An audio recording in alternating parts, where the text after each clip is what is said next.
नमस्कार, मैं अंजू शर्मा आपके सामने उपस्थित हूँ।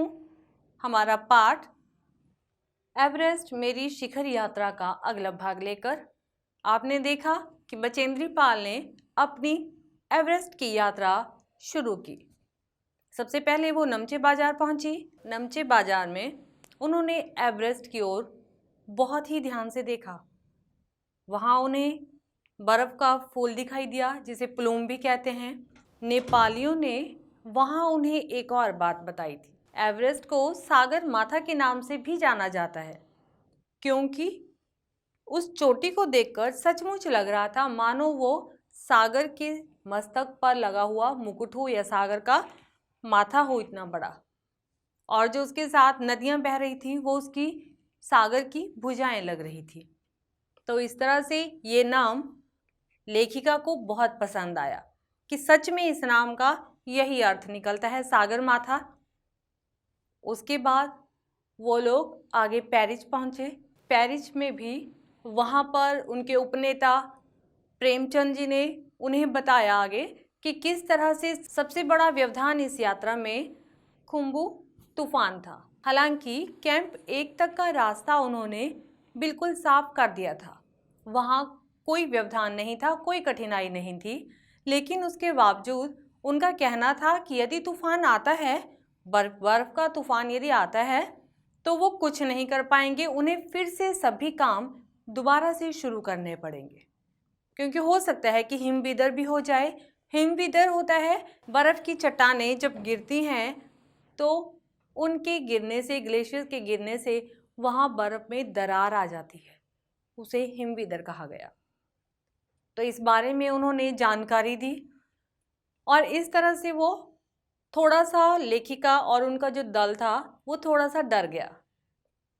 अगले दिन, तीसरे दिन, कैंप 1 के लिए रीता गोम्बू और बचेंद्री पाल, उन्हें आगे की चढ़ाई के लिए सामान पीठ पर लादकर अभ्यास करना था, वहाँ तक पहुँचना था। उन लोगों ने अपना सामान उठाया और चल पड़ी। रास्ते में धीरे धीरे जब वो ऊपर पहुँचे तो वहाँ पर उनके पास वॉकी टॉकी तो था और वो अपना पूरा संपर्क अपने जो उनके नेता थे, उस दल के जो नेता थे कर्नल खुल्लर, उनके साथ उनका संपर्क लगातार बना हुआ था।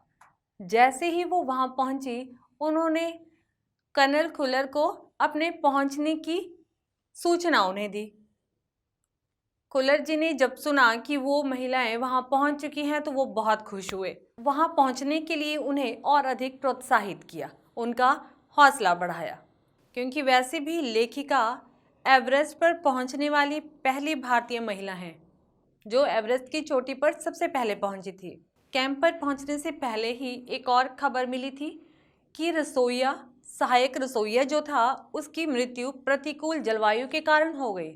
अब इतनी ऊंचाई पर ऑक्सीजन कम होगी, उसके अनुकूल जलवायु नहीं थी, जलवायु जो थी वो प्रतिकूल थी, उसी वजह से उस रसोइये की मौत हो गई।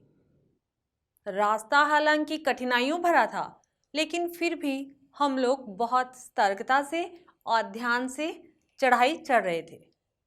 ठीक है, यहाँ पर चढ़ाई चढ़ने से पहले ही हमें मीनू मेहता ने बता दिया था कि किस तरह से एल्यूमिनियम का पुल बर्फ़ की चोटी के ऊपर बनाया जाता है, या कैसे आड़ी तिरछी बर्फ़ की चोटियों पर रस्सियाँ बांधी जाती हैं। अब जब चढ़ना था तो बचाव के तो सारे उपाय आने चाहिए, उनके बारे में जानकारी रखनी पड़नी थी। तो इस तरह से वो कैंप पर पहुँच गए। अब उनके पीछे जो थे तो वो आ रहे थे। 29 अप्रैल को उनका चौथा कैंप लगा 7,900 मीटर की ऊंचाई पर। वहाँ अंगदार जी, लोपसांग और बिसा वहाँ उनके साथ पहुँचे। साउथ कोल वहाँ पर वो पहुँचे। उसके बाद लेखिका को याद आया कि किस तरह से जब वो बेस कैंप में थी तो तेंजिंग और उसकी छोटी बेटी डेकी वहाँ पर आए थे। वो चाहते थे कि सभी शेरपा से और जितने भी दल के सदस्य थे उनसे वो जाकर के व्यक्तिगत रूप से मिलें। लेखिका को देखकर उन्होंने कहा, तेंजिंग ने कहा था लेखिका को देखकर कि तुम तो एक पक्की पर्वतारोही लगती हो और तुम्हें तो पहले ही प्रयास में इस पर्वत को पार कर जाना है। ऐसे उनका उत्साह बढ़ाया था। हालांकि लेखिका कहती है कि मैं तो एक नौसिखिया हूँ और मैंने कभी इतनी चढ़ाई नहीं चढ़ी है। मैं एक नौसिखिया हूँ, इस जगह पर इन पहाड़ों में मैं नौसिखिया हूँ। लेकिन तेंजिंग ने उसका हौसला बढ़ाते हुए कहा, कोई बात नहीं, जब मैं यहाँ पहली बार आया था तो मेरी भी ये पहली ही यात्रा थी। तो इस तरह से लेखिका को वहाँ पर साउथ पोल में उनकी बात याद आ रही थी। अब उसने पीछे अपने आने वाले साथियों की ओर देखा, क्योंकि वो जल्दी नहीं पहुँच पा रहे थे। उनके साथ जय और मीनू उसके पीछे पीछे आ रहे थे जब वो वहाँ से निकली, क्योंकि पहले पहुँच चुकी थी। तो उनके पास समय था। जब देखा कि उनके साथी नहीं पहुँच पा रहे हैं तो वो उनकी सहायता करने के लिए उसने नीचे जाने का फैसला किया और उनके लिए जूस और चाय लेकर आने का उसने फैसला किया। जब वो जूस और चाय लेने के लिए अपने कैंप से बाहर निकली, थोड़ी ही दूर पर उसे जय मिल गया। उसके थोड़ा आगे जाने पर मीनू भी मिल गई। हालांकि जय ने और आगे जाने से बचेंद्री पाल को रोका। उन्होंने कहा, मौसम खराब है और तुम आगे ना जाओ। लेकिन उनका कहना था कि यदि मैं स्वस्थ हूँ और मैं कुछ कर सकती हूँ अपने दल के लोगों के लिए, अपने साथियों के लिए, तो मुझे जाना चाहिए। और इस तरह से वो आगे की को ढूंढती हुई नीचे चली गई। जैसे ही की ने बचेंद्री पाल को देखा तो वो एकदम से भौचक्का रह गया, क्योंकि वो केवल उनके लिए इतने ऊपर से चढ़ाई चढ़ने के बावजूद फिर से नीचे उतर कर आई थी। उन्होंने वहाँ जूस और चाय ली, अपने साथियों को दी और वो वापस ऊपर चढ़ाई। जब वो वापस आई, 15-16 मई की बात है, जब उनका कैंप लगा था तो वो अपने कैंप में रात को सो रही थी। उसी समय बहुत जोर का धमाका हुआ। धमाका इतना अधिक तेज था कि सभी एकदम से डर गए। सोचने समझने का तो मौका ही नहीं मिला। ऊपर से हिमपात के कारण एक ग्लेशियर, एक बर्फ का बहुत बड़ा टुकड़ा ऊपर से गिरकर लेखिका के कैंप पर ग्लेशियर से एक बहुत बड़ा टुकड़ा नीचे गिरा था और वो लेखिका को कुचलता हुआ आगे चला गया। अब इतने जोर का धमाका, मानो कोई जैसे सुपरफास्ट ट्रेन होती है, ठीक है, एक्सप्रेस ट्रेन जैसे होती है, जितनी तेजी से वो निकलती है उतनी ही तेजी से ये बर्फ का जो इतना बड़ा पहाड़ गिर गया था वो एकदम से निकला था। वहां पर सभी लोग इससे घायल हुए।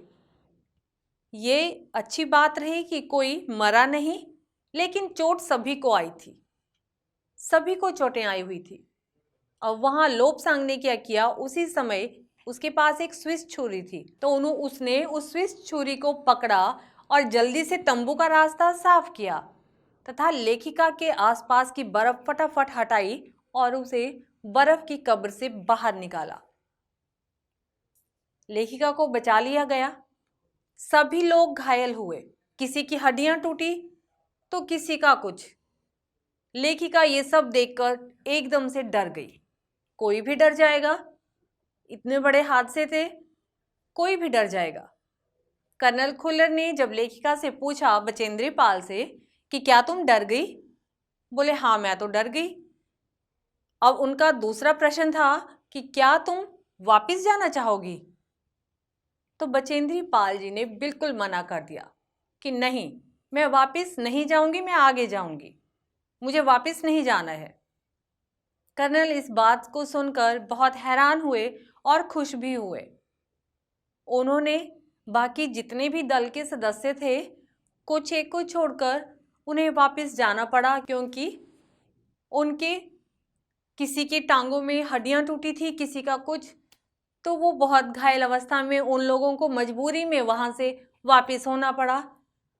अब बचेंद्री पाल ने जाने से तो मना कर दिया, लेकिन क्या वो एवरेस्ट की चोटी पर चढ़ पाई या आधे रास्ते से वापस आ गई?